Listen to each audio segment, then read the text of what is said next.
Welcome back, everyone, and welcome back to a new episode of Corvette Ed's Garage. What the hell did you guys think about that last episode? Didn't that turn out to be a clusterfuck? Well, if you haven't seen that one, go ahead and click on this card up here and join me in the struggles and frustrations of trying to get that Corvette started for the first time with the Supercharger on. Man, there was a series of problems that just did not want to stop. Anyway, we got a lot of material to cover here in this episode. Now, if you recall in the previous episode, we did have a couple of oil leaks. Our first one was the oil cooler housing. Second one was the power steering reservoir. Turned out to be cracked. And we did find a third one, and that was the Supercharger oil return line fitting that's on the oil pan. We're going to address those issues with the exception of the power steering reservoir problem. That in itself is a whole new video. We're going to be picking up a Canton Racing aluminum reservoir. You got to come up with bracket ideas, and we're going to be shoving it into a car that has no space whatsoever to begin with. So that's going to be challenging. We're also going to cover everything that we need to cover, that we need to install before we get to the tuning. We're also going to show you a few things that you haven't seen yet that we should have showed you in previous videos. So there's a lot of material to cover. So with that being said, we're just going to go ahead and jump right into it. So stay tuned and enjoy the video. The PVC valve. Now, I added a check valve to the PVC hose. Now what this accomplishes is it prevents the boost from going back into the valve cover. Now you might ask, well, isn't the PVC valve a check valve? Well, yeah, it is in a sense, but it was never created to prevent boost pressure. That's why you need to add a check valve to actually stop the pressure from going back into the crankcase, because that's something that you don't want to happen. It can cause problems for your motor. I mean, you end up blowing seals, blowing rings, etc., etc. So that's something that's a must when you do a supercharger install or for any boosted motor. Now I went with a check valve from a company over on eBay, and that's your standard 3/8 fitting. What I liked about it the most is it had a 0.5 psi starting point. As soon as air hits it, it pretty much opens up. So that's one of the reasons why I like this one. And not to mention that it's 100% sealing from 1 psi to 150 psi. Well, we don't have to worry about that because we're only going to be running 8 psi. Now, as you can see, it's not a cheap product either. So, and this one specifically said PVC boost pressure vacuum. So this is what I went with. I wanted something that was actually made for a PVC valve, and this was a perfect item.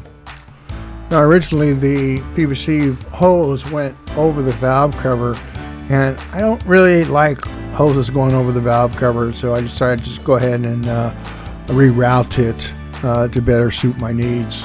Now that I have the hose cut to size, now it's a matter of connecting the hose to the check valve and the other end of the hose to the PVC valve. And for $16, this is cheap insurance. Now if we got the PVC check valve hose situation taken care of, now it's time to wrestle that supercharger hose. Well, I kind of cheated here because the hose that was provided by Procharger was a really thick ass 3-inch hose. However, I didn't really like the way it looks because it's, once you open the hood, it's exposed. So I ended up picking up this local car silicone hose, and it's so much nicer and so pliable to work with. It just made everything that much sweeter.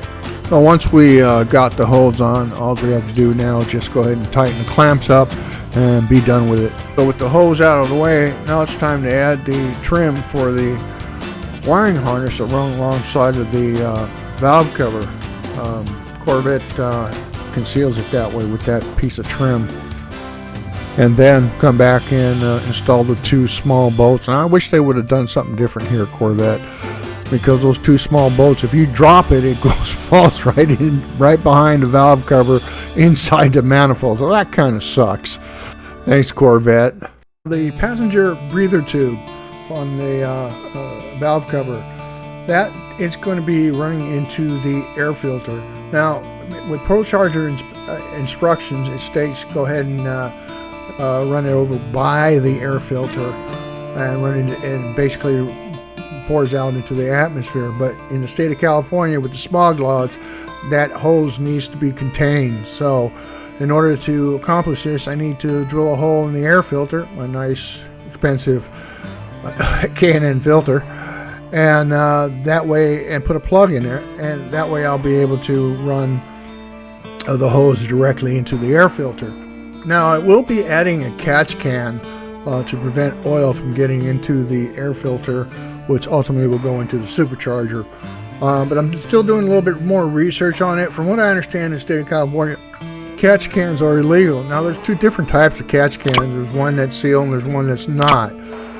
Now I don't want to fail the visual inspection during the smog check, so I got to do a little bit more research. I'm reading that the sealed ones, you're not going to get penalized for it, but then again, we are in California, so a little bit more research on that. In the meantime, I'll probably just run a small catch can. That way I can prevent oil from getting into the supercharger.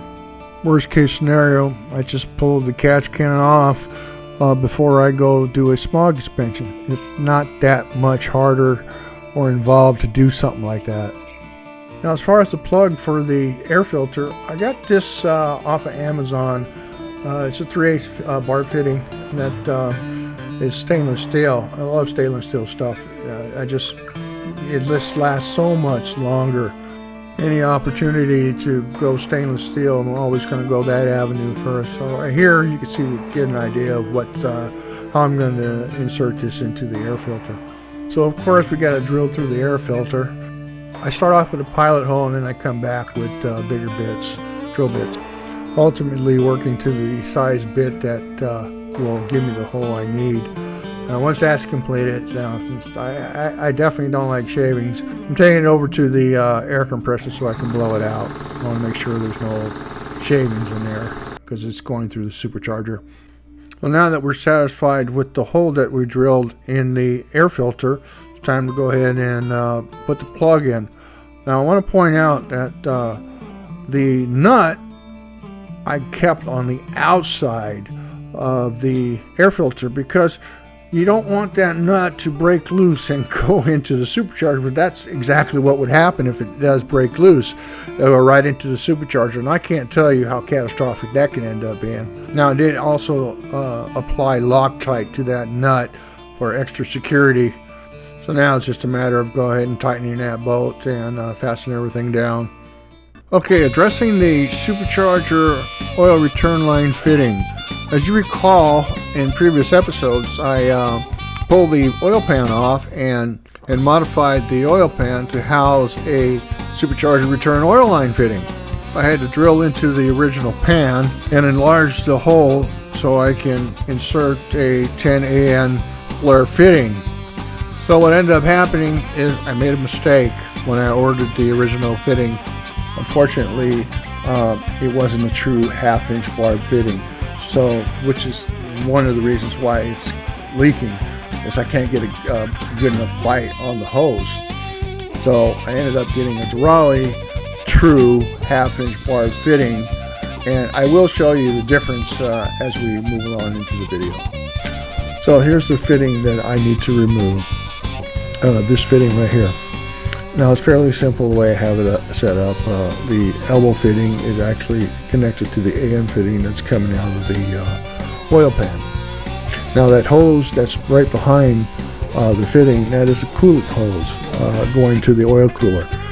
Unfortunately, the car is filled up with antifreeze, so I'm not going to be able to remove that hose without dropping the antifreeze. And that's not really necessary. I just need to break the nut off the flare fitting and just go ahead and pull that fitting right off, take it on the bench. So here we are with the fitting on the bench here. As you can see, this is the part I need to take off, that one fitting on that elbow. Fairly simple. It was just a lot easier doing it over here on the bench rather than doing it underneath the car. Now we are going to be replacing this piece with the Durali, American made, true half-inch barb fitting. Now this stuff here, this is high pressure sealant. It's really good stuff. This is the kind of stuff that you use like for compressors and such. It might be a little bit overkill for this project, but Procharger doesn't want you to use Teflon tape, otherwise it'll void your warranty. I'm assuming that the Teflon tape will plug the oil passages and really screw the supercharger up. Not that I'm really worried about a damn warranty, because I've taken too long on this project, so my warranty's expired. We ain't got no badges. We don't need no badges. I don't have to show you any stinking badge. So that's why I'm using the high pressure sealant. It works really good for this. Now that we have the sealant on, we're gonna go ahead and button this puppy down. Now, you don't really need to tighten it that tight, because this sealant does work exceptionally well. Well, now we got everything buttoned up here. I'm going to show you the size difference. Now, this was my mistake. It was not the seller who sold it to me. As you can see here, the difference in size, I needed a 1/2-inch bar fitting, so I just went with Durali though, because Durali is an American company. Now that we got the correct fitting, it's just time to go ahead and put this puppy back on. So we'll go ahead and tighten this fitting up. And I didn't use sealant for the fitting on the AM fitting, because it's a flare fitting, so it shouldn't be necessary, and I hope this doesn't come back to bite me in the ass. So now that we got the fitting secure, we'll go ahead and install the Supercharger oil return hose and seal this puppy up. Now to tackle the second leak, which is the oil cooling housing. Now that's located right above the sandwich plate. To get to it, I have to remove the oil filter from the sandwich plate and then go ahead and remove the sandwich plate, and that'll allow me access to remove the oil cooler housing. Now there is coolant lines connected to that housing, and that's what keeps the oil cool, but it's not going to be necessary to disconnect those lines. You can leave the Supercharger oil feed line intact as well. Here I'm using an oldie but goodie. It's actually a Craftsman strap that goes around the oil filter. The reason why is because it's just so tight underneath there.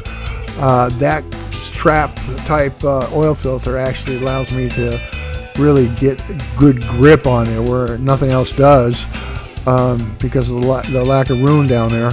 So now that we finally got it broke loose, it's just a matter of just pulling that filter off. Now that we have the oil filter broke loose, let's go ahead and spin that puppy off, and that'll expose the sandwich plate adapter. Here we expose the nut that's holding the sandwich plate adapter to the oil cooler housing. So we need to take that off. We'll just go ahead and just continue removing this puppy, and then after we do that, it'll expose the oil cooler housing. There you have it. It comes right off. Unfortunately, the oil cooler housing came off at the same time, so it was a trick to get this thing taken off. But when I reinstall it with a new seal, I'm going to go ahead and put Loctite on that bolt holding the oil cooler housing. Now that's the seal that I need to replace. That one seal causing all that leakage. And unfortunately, for some reason, I don't have the reinstallation video. I don't know what I did with it. I can't find it. So, but it goes back in reverse order. Sorry about that, guys. It's time to address the AC dryer. I'm really not going to show too much of this because it's just mainly for the Corvette guys. I just want to make sure that you understand that this is part of the process. With the inner tubing underneath the AC dryer, there's the original mounting spot is no longer valid. So you're going to have to raise up that AC dryer. Unfortunately, the spacers that were provided to me from Procharger, they were just a little bit too long, and I ended up putting a dent on top of my damn AC dryer because of it. But here I'm remeasuring, and I'm just going to go ahead and cut the spacers down to size. Yeah, I'm going old school on this because I ran out of discs for my air cutter.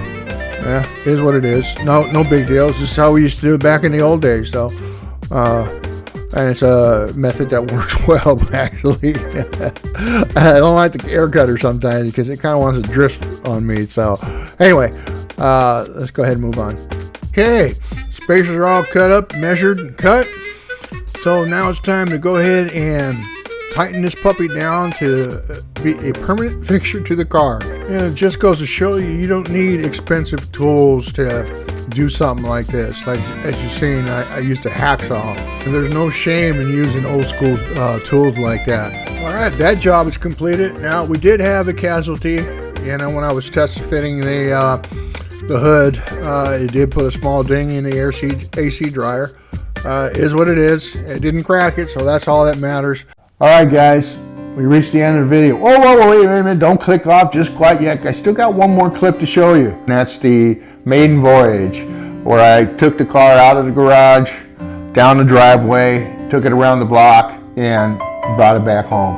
I would suggest that you turn the audio up so you can hear what the car sounds like and you can hear the supercharger whining. Let's go ahead and show that clip.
I'm going to say that it was successful, but since then I did open the hood today, and what do I find? A fucking power steering leak. Oh my god, I can't believe it. Now I've already installed the Canton Racing power steering reservoir.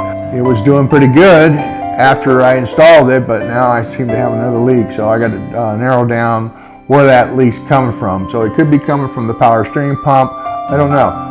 I'm going to put it up in the air today and take a look, but I guarantee you in the next video we will have that problem taken care of, and you'll be able to see the installation of the power steering reservoir from scratch. And I appreciate those comments here lately. I really do appreciate that. Thank you very much on that. It really helps out the channel when you do that. It pushes this content out to more people that are looking for this particular type of content. So don't forget to like, subscribe, comment, but above all best, hit that like button. Until then, guys, thank you for watching Corvette Ed's Garage.